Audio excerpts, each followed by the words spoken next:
이클립스, 진해의 딜레마. 특별히 주의 집중을 기울이지 않고 무의식적으로 할 때는 잘만 되던 행동을 의식적으로 주의를 집중해서 잘 하려고 하면 오히려 잘 되지 않는 현상입니다. 이는 한 시 속의 진해가 자신의 다리를 어떻게 움직여야 할지 의식적으로 고민하기 시작한 후 다리가 꼬여 더 이상 걷지 못하게 되는 상황에서 비롯되었으며, 마치 잘 때 혀의 위치를 어디로 해야 하는가나 숨 쉬는 것을 의식하면 뭔가 어색하고 불편해지는 것과 같은 원리입니다. 하지만 진해의 딜레마를 해결할 마땅한 방법은 없습니다. 사람은 코끼리를 생각하지 말라는 말을 듣는 순간 코끼리를 떠올리는 것처럼 어떠한 생각에서 벗어나려고 할수록 더 꽁꽁 묶이기 때문입니다. 이 때문에 정신의학과에서도 환자의 정신적 문제를 지나치게 구체적으로 지적하는 것은 오히려 환자의 사고 과정을 교란시켜 독이 될 수 있다고 하죠. 트롤리 문제. 탈선한 전차가 5명의 사람을 향해 돌진하고 있다고 가정해봅시다. 당신은 근처에 있는 행인으로서 이 전차의 방향을 바꿀 수 있는 선로 전환기를 조작할 수 있습니다. 하지만 방향을 바꾸면 다른 선로에 있는 한 명이 사망하게 됩니다.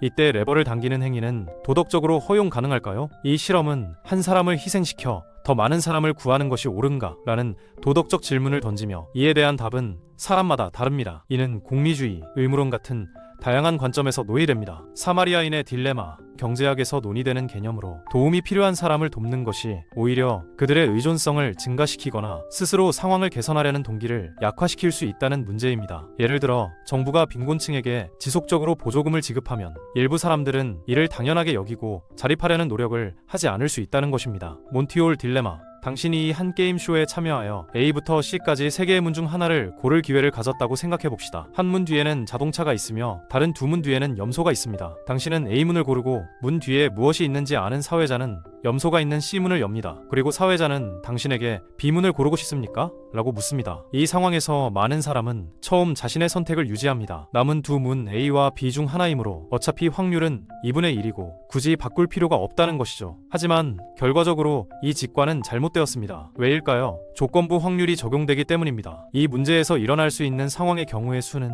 총 3가지입니다. 경우의 수 1에서는 처음 선택했던 A문 뒤에 자동차가 있고 마지막에 선택을 바꾸게 되면 염소를 받게 됩니다. 한마디로 꽝이라는 거죠. 그러나 경우의 수 2, 3에서는 처음 선택한 A문 뒤에 염소가 있고 사회자가 나머지 염소가 있는 문을 열었으니 마지막에 선택을 바꾸면 자동차를 받습니다. 즉, 일어날 수 있는 3가지 선택 상황 중 2번째와 3번째 경우는 자동차를 받기 때문에 참가자가 선택을 바꿀 경우 성공할 확률은 3분의 2가 됩니다. 문의 개수가 만일 100개라고 가정해보면 직관적으로 좀 더 명확해집니다. 100개의 문 중에서 단 1개의 문에만 차가 있고 나머지 99개의 문에 염소가 있다고 가정했을 때 처음 1개의 문을 선택하고 사회자가 나머지 염소가 든 98개의 문을 열고 오직 1개의 문만 남겨뒀다고 칩시다. 그러면 어떻게 될까요? 처음 선택한 문에 차가 있을 확률은 100분의 1이지만 비공개된 문에 자동차가 있을 확률은 무려 99%가 되는 것입니다. 이것이 몬티올 딜레마입니다. 질문 자체는 간단하지만 결과가 인간의 직관을 정면에서 부정해버린다는 점에서 수많은 사람에게 충격을 주었습니다. 무고한 죄수의 딜레마.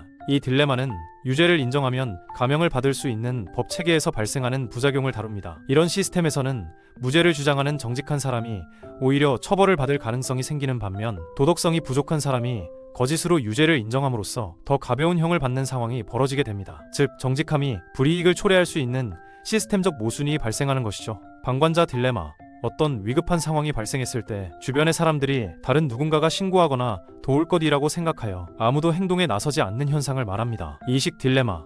장기 이식이 필요한 환자들의 수요가 기증 가능한 장기의 공급보다 많을 때 누구에게 우선적으로 장기를 제공해야 할까요? 여기 장기적으로 더 오래 살 가능성이 높은 가장 어린 환자, 즉시 치료하지 않으면 사망할 가능성이 큰 위급한 상태의 환자, 이식을 받은 후 생존 가능성이 높은 비교적 건강한 환자, 공정성 면에서 대기 명단에서 가장 오래 기다림 환자도 있습니다. 이러한 선택지는 모두 나름의 논리를 가지고 있지만 누구를 우선해야 하는지에 대한 명확한 정답은 존재하지 않습니다. 독재자의 딜레마. 이는 독재자의 권력을 위한 수단이 오히려 권력을 악화시키게 된다는 것입니다. 독재자는 명령과 금지를 통해 사람들을 억압하며 권력을 유지합니다. 이러한 억압은 사람들에게 공포를 낳고 이러한 공포가 다시 복종을 이끌어냅니다. 하지만 공포는 복종으로만 이어지는 것이 아닌 불만도 가중시킵니다. 결국 복종을 얻기 위해 억압할수록 불만의 폭발로 인한 권력 유지의 위험도 수반되는 딜레마에 빠지는 것입니다. 고슴도치 딜레마. 고슴도치 딜레마는 한 무리의 고슴도치가 추운 날 서로의 체온을 유지하기 위해 가까이 다가가려 하지만 가시가 서로를 찌르는 문제로 인해 일정 거리를 유지할 수밖에 없는 상황에서 비롯됩니다. 이는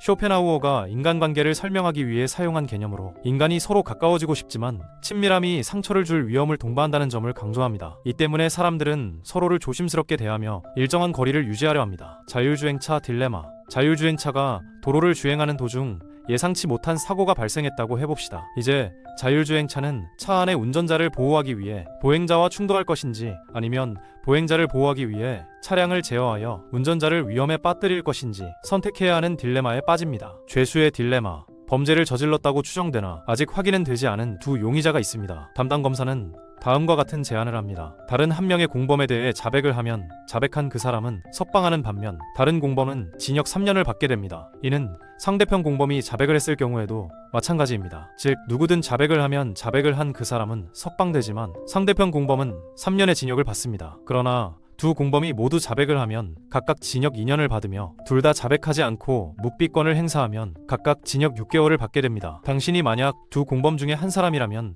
어떤 선택을 할 것인가요? 개별적으로 보면 배신하는 것이 더 유리해 보이지만 공동의 최선은 서로 협력, 즉 침묵하는 것입니다. 하지만 상호 불신이 있는 경우 결국 두 사람 모두 배신하여 더 높은 형량을 받는 결과가 발생할 가능성이 큽니다. 전략적 투표 딜레마.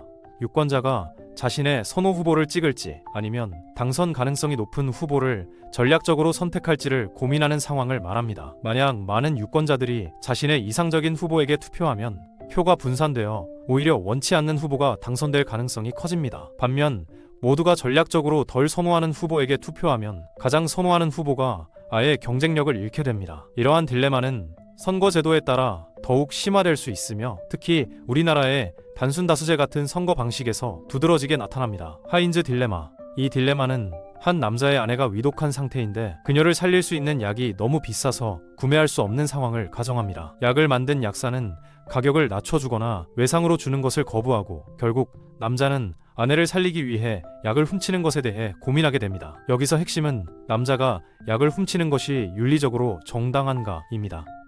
이 딜레마는 심리학자 로렌스 콜버그의 도덕성 발달 이론에서 제시되었고 사람들의 대답이 그들의 도덕적 발달 단계에 따라 달라진다는 점을 보여줍니다. 베켄포르대 딜레마.